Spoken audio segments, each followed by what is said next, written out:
नमस्कार दोस्तों, आप देख रहे हैं HVS स्टडीज़ और इस वीडियो में आपके लिए 25 फरवरी 2023 का करंट अफेयर लेकर आ गया हूं। साथ में हम स्टैटिक जीके और रिलेटेड करंट अफेयर का रिवीजन करते हुए चलेंगे। अगर आप इस चैनल पर पहली बार आए हो तो चैनल को सब्सक्राइब कर लीजिएगा। वीडियो अच्छी लगे तो वीडियो लाइक करके ज़रूर जाइएगा। लास्ट में आपके लिए क्विज़ रखा है, उस क्विज़ को ज़रूर सॉल्व कीजिएगा। चलिए बात करते हैं लास्ट डे के क्विज़ की। तो लास्ट डे आपसे क्वेश्चन पूछा गया था, which film has been selected as the film of the year at the Dada Saheb Phalke international film festival 2023।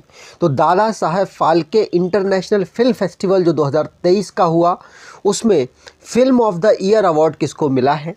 तो आंसर होगा RRR को। RRR फिल्म के बहुत सारे अवार्ड प्राप्त हुए, उसमें से इनको film of the year Dada Saheb Phalke international film festival में प्राप्त हुआ। ध्यान रखिएगा, पूछा जा सकता है। आज के पहले क्वेश्चन की बात करें तो आज का पहला क्वेश्चन है, former Supreme Court justice S Abdul Nazeer took oath as the governor of which state. तो सुप्रीम कोर्ट के पूर्व न्यायाधीश एस अब्दुल नज़ीर ने किस राज्य के राज्यपाल के रूप में शपथ ली है? आंसर होगा, इन्होंने आंध्र प्रदेश के राज्यपाल के रूप में शपथ ली है। ए ऑप्शन यहाँ पर बिल्कुल सही है। आप यहाँ पर देख पा रहे हैं, नज़ीर साहब को आंध्र प्रदेश के नए राज्यपाल हैं ये। इन्होंने विश्वभूषण हरिचंदन जी को रिप्लेस किया है। बात करें आंध्र प्रदेश के हाई कोर्ट की, तो आंध्र प्रदेश में हाई कोर्ट के चीफ जस्टिस हैं प्रशांत कुमार मिश्रा।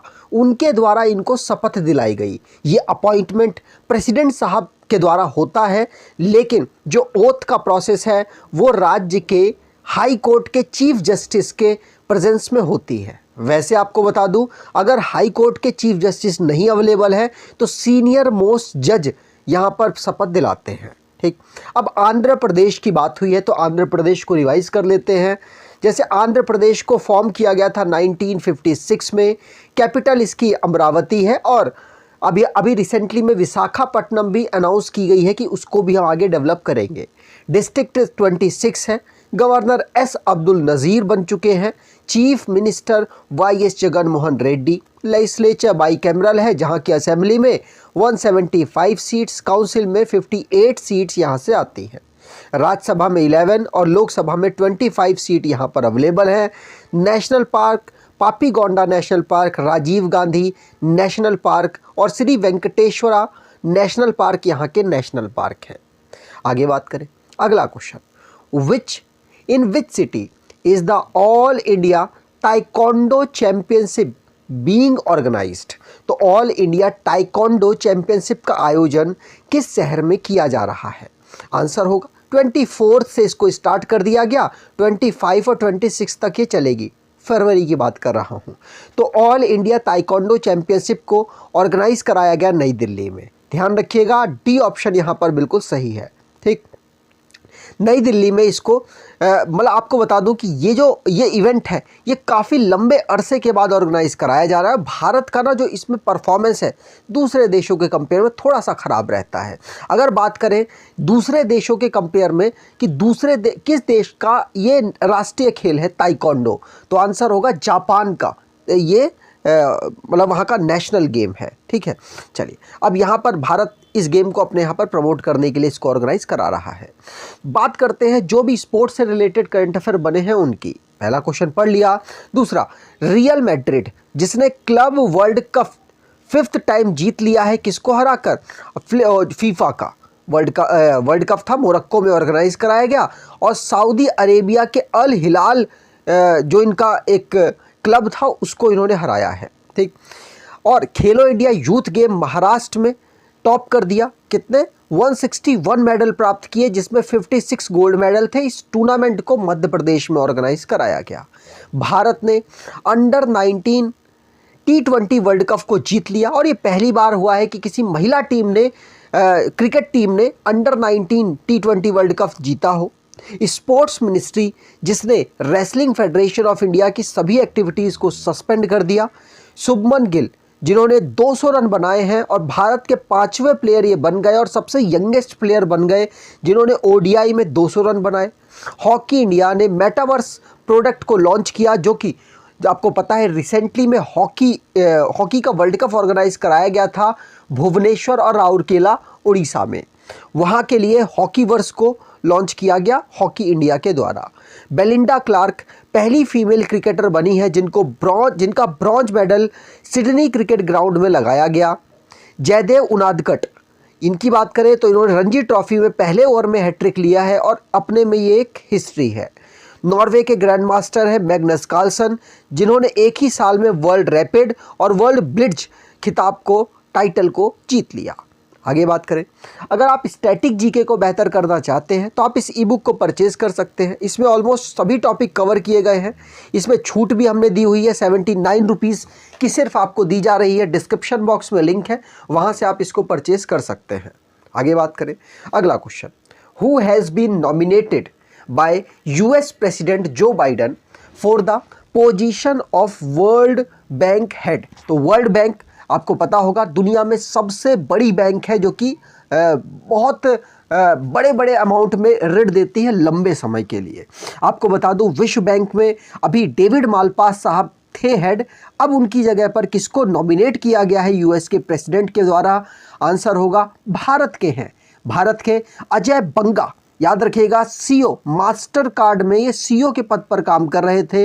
इनको नॉमिनेट किया गया है यूएस के प्रेसिडेंट के द्वारा वर्ल्ड बैंक में प्रेसिडेंट के रूप में। ध्यान रखिएगा डेविड मालपास की ये जगह लेने वाले हैं क्योंकि उन्होंने अनाउंस कर दिया है कि वो रिज़ाइन कर देंगे जून 2023 में और अब मेरी पोजीशन पर किसी और को सिलेक्ट कर लीजिए। ठीक, यहाँ पर वर्ल्ड बैंक की बात करें तो 1944 में इसको फाउंड किया जाता है। वॉशिंगटन डीसी इसका हेडक्वार्टर है। अगर अपॉइंटमेंट से रिलेटेड क्वेश्चंस की बात करें तो पहला क्वेश्चन पढ़ लिया। दूसरा, राजीव सिंह रघुवंशी, इनको drug controller general of India appoint किया गया। आयुष्मान खुराना को नेशनल एम्बेसडर बनाया गया चाइल्ड राइट का, किसमें? इंडिया यूनिसेफ में। इंडिया से बिलोंग करते हैं नील मोहन, जिनको सीईओ बनाया गया है किसका? यूट्यूब का। इक्विटोरियल गुइना, जिनकी पहली फीमेल प्राइम मिनिस्टर बनी मोएला रोका बोटे। अमूल ब्रांड ने अपना चेयरमैन अपॉइंट किया है संबल भाई बी पटेल को।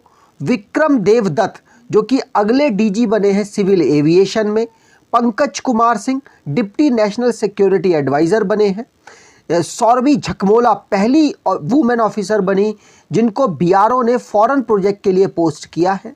आगे बात करें, अगला question, on which day central excise day is observed in India. तो भारत में केंद्रीय उत्पाद शुल्क दिवस किस दिन मनाया जाता है? आंसर होगा ये 24 फरवरी को हम ऑब्जर्व करते हैं। बी ऑप्शन यहाँ पर बिल्कुल सही होगा। ध्यान रखिएगा सेंट्रल एक्साइज डे हम 24 फरवरी को ऑब्जर्व करते हैं।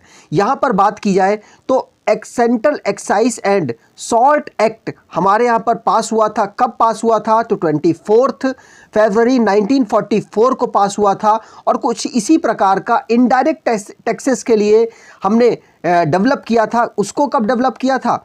तो central board of indirect taxes and custom को हमने डेवलप किया था 1 जनवरी 1964 को। आगे बात करें, जो भी इंपॉर्टेंट क्वेश्चन हैं उनको रिवाइज कर लेते हैं। जैसे कि वर्ल्ड वेटलैंड डे 2 फरवरी को ऑब्जर्व हुआ। वर्ल्ड कैंसर डे 4 फरवरी को ऑब्जर्व हुआ। 10 फरवरी को वर्ल्ड पल्सेस डे ऑब्जर्व हुआ। International day of women and girls in science 11 फरवरी को ऑब्जर्व हुआ। 11 फरवरी को world Unani day, world radio day 13 फरवरी, इंटरनेशनल चाइल्डहुड कैंसर डे 15 फरवरी, world day of social justice हमने 20 फरवरी को ऑब्जर्व किया है। इंटरनेशनल मदर लैंग्वेज डे 21 फरवरी और 22 फरवरी को world scout day, central excise day हमने 24 फरवरी को ऑब्जर्व किया। आगे बात करें, अगला question, who has been appointed as the new chief of new captain of Sunriser Hyderabad ahead of IPL 2023। तो 2023 में जो आईपीएल ऑर्गेनाइज होगा उसमें जो सनराइजर हैदराबाद है उसके नए कैप्टन किसको अपॉइंट कर दिया गया? तो मयंक अग्रवाल की जगह अपॉइंट किया गया है किसको? तो आंसर होगा एडन मार्कम को। किसको? एडन मार्कम को। ध्यान रखिएगा ये है एडम मार्कम, इनको अपॉइंट किया गया है कैप्टन के रूप में सनराइजर्स हैदराबाद में। इनके कैप्टन आपसे पूछ लिए जाते हैं। तो इस समय पर जो मेंस की क्रिकेट टीम है उसमें 10 टीम्स और वुमेन की टीम, वुमेन में भी आईपीएल होता है, उसमें 5 टीम पार्टिसिपेट कर रही हैं।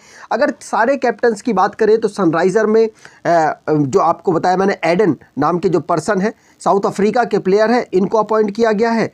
और दूसरी टीम के कैप्टन देखें तो मुंबई इंडियन के रोहित शर्मा, गुजरात टाइटन के हार्दिक पांड्या, विजेता है लास्ट टाइम के, दिल्ली कैपिटल के ऋषभ पंत, और अब ये चोटिल है तो हो सकता है इनकी जगह भी कोई और अनाउंस हो, कोलकाता नाइट राइडर के श्रेयस अय्यर, चेन्नई सुपर किंग के एमएस धोनी, पंजाब किंग्स के शिखर धवन, रॉयल चैलेंजर्स बेंगलोर के फाफ डुप्लेसिस और लखनऊ सुपर जॉइंट्स के केएल राहुल, राजस्थान रॉयल्स के संजू सैमसन और सनराइजर हैदराबाद के एडन को बनाया गया है, ध्यान रखेंगे। आगे बात करें, अगला question, which country has declared a health emergency in view of the dengue outbreak. तो डेंगू के प्रकोप को देखते हुए किस देश ने स्वास्थ्य आपातकाल घोषित किया है? आंसर होगा पेरू के द्वारा ये अनाउंस किया गया है, ध्यान रखिएगा। तो साउथ अमेरिका का एक देश है पेरू, वहाँ पर डेंगू का जो प्रकोप था बहुत ज़्यादा फैल रहा था, जिसकी वजह से इन्होंने इमरजेंसी अपने यहाँ पर अनाउंस कर दी है। डेंगू से बहुत सारी मौतें हो रही थी, जिसको देखते हुए ऐसा किया गया है। ठीक, अगला question, Israeli aerospace industries sign MOU with which Indian organization to form a joint venture related to armed force। तो आर्म फोर्स से रिलेटेड जो IAI है, मतलब इजरायली एरोस्पेस इंडस्ट्रीज, इसने MOU साइन किया है किस भारतीय ऑर्गेनाइजेशन के साथ?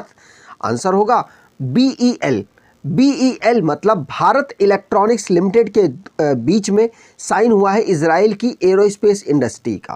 ध्यान रखिएगा, इंडियन भारत इलेक्ट्रॉनिक्स लिमिटेड, अब ये दोनों इस फील्ड में, एरोस्पेस की फील्ड में अब काम करेंगी मिलके, और एक दूसरे को टेक्नोलॉजी के जो भी रिक्वायरमेंट होगी उसको सपोर्ट करने वाली हैं। तो ध्यान रखिएगा, मिसाइल डिफेंस सिस्टम को और बहुत सारी चीज़ें डेवलप करेंगे दोनों ऑर्गेनाइजेशन मिलकर। ठीक, अगला question, as per the global labour resilience index 2023 labour market resilience is highest in which region.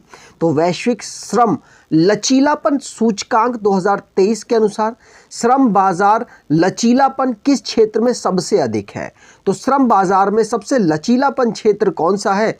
तो सिंपल सी बात है, नॉर्थ अमेरिका वाला रीजन बहुत लचीला है श्रम का जो स्ट्रक्चर है उसको लेकर। जैसे कि वहाँ पर अगर आप एक लेबर लेने जाएंगे तो उनका अलग ही डिमांड रहती है कि हम ऐसा करेंगे। भारत में ले लीजिए, भारत में किसी पर्सन को कहिए लेबरिंग करनी है तो आप लोग उसके, अगर वो कह देगा 1500 चाहिए तो आप कम कराएंगे, लेकिन अमेरिका में ऐसा नहीं है, उनका फिक्स रेट है, इससे ऊपर ही वो काम करेंगे, इससे कम में काम नहीं करेंगे। ठीक है, तो यहाँ पर नॉर्थ अमेरिका यहाँ पर सबसे बेहतरीन पोजीशन पर है, ध्यान रखेंगे। इसमें यूएसए और कनाडा पहले और दूसरे नंबर पर आते हैं। ठीक, चलिए आगे बात करें। तो यहाँ पर अब ये पूरी रिपोर्ट बताई गई है जिसमें कि सभी कंट्रियों के जो कंडीशंस है लेबर कंडीशन को लेकर उसको बताया गया है। भारत की अगर बात करें तो भारत पहले, दूसरे, तीसरे, चौथे, पाँचवें पर नहीं आता, छठे पर अगर आप देखें तो 6 पोजीशन पर रीजन वाइज आता है, जिसमें भारत और श्रीलंका, नेपाल, इनकी कंडीशन एवरेज बताई गई है। ठीक, चलिए आगे बात करें। अगला question, what is the name of the indigenous data link communication developed by the Indian navy. तो भारतीय नौसेना द्वारा विकसित स्वदेशी डेटा लिंक संचार का नाम क्या रखा गया? आंसर होगा, ये नाम रखा गया है वायु लिंक। अब ये क्या करने वाला है? तो देखिए, जो भी हमारे जो एयरक्राफ्ट्स होंगे इनके कॉलिजन को रोकेगा, रियल टाइम मैसेजिंग को ट्रांसफ़र करने में मदद करेगा, और जो सेफ्टी लेवल है वो इंक्रीज़ करने की कोशिश करने वाला है। तो इंडियन एयरफोर्स जिसने डेटा लिंक कम्युनिकेशन को, जिसका नाम वायु लिंक है, इसको भारतीय रीजन के नेविगेशन सैटेलाइट सिस्टम के साथ कनेक्ट किया है और इसको यूज़ करने वाला है। तो ध्यान रखिएगा, पूछा जा सकता है। ठीक, चलिए आगे बात करें आज के क्विज़ की। तो आज का क्विज़ है, who is appointed as the new drug controller general of India. तो भारत के नए drug controller general of India कौन अपॉइंट हुए हैं? कमेंट बॉक्स में डिटेल में आंसर दीजिएगा। अगर आपको ये वीडियो अच्छी लगी है तो आपसे अनुरोध करूंगा वीडियो को लाइक कर दीजिएगा, चैनल को सब्सक्राइब कर लीजिएगा और एटलीस्ट अपने कुछ दोस्तों तक वीडियो को शेयर ज़रूर कीजिएगा। धन्यवाद।